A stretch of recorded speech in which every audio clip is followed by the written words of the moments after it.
Bondings வந்துட்டு எப்போவுமே அப்பா மேலே பாசம் ஜாஸ்தி தான்.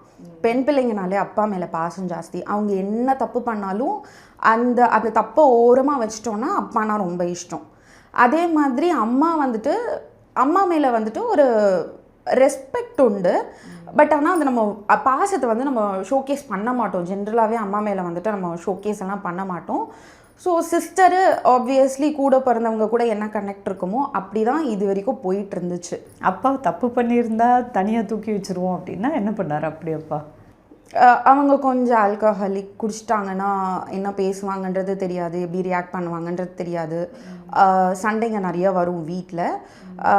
அதெல்லாம் ஒரு பக்கம் இருந்தாலும் அதுக்கப்புறம் அது நார்மலைஸ் ஆகிடும். குடிக்கிறாங்க அப்பா அப்படின்னா அந்த வீட்டில் கணவன் மனைவிக்குள்ளே சண்டை, குழந்தைங்களுக்கு ஒரு ட்ராமடைஸ் ஆகிறது, ஒரு மாதிரி பயம் இருக்கும் அந்த சண்டையை பார்த்து. ஸோ சில பேர் வீட்டில் குடிச்சிருந்தா கூட தனியாக போய் அப்படி அமைதியாக சமத்தாக படுத்துருவார் அப்படிலாம் சொல்லி நான் கேள்விப்பட்டிருக்கேன். ஸோ உங்கள் வீட்டில் எப்படி இருந்தது? எங்கள் வீட்டில் அந்த மாதிரி போகிற சிச்சுவேஷனில் நைட்டு 1 மணி 2 மணி வரைக்கும் கூட சண்டைங்க போகும். அம்மா அப்பா சண்டை போட்டுக்கிறது 1 மணி 2 மணி வரைக்கும் கூட சண்டைங்க போகும்.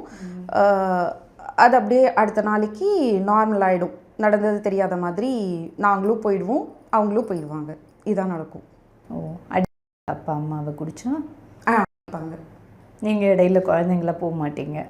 நான் ஒரு 8th ஸ்டாண்டர்ட் 9th ஸ்டாண்டர்ட் வர ஸ்டேஜில் நான் வாயை திறந்து கேட்க ஆரம்பிக்கிறப்போ தான் நீங்கள் அடிக்காதீங்கன்னு சொல்கிற ஆரம்பிச்சதுக்கப்புறம் தான் அதெல்லாம் வந்து கொஞ்சம் கொஞ்சமாக படிப்படியாக குறைஞ்சிது.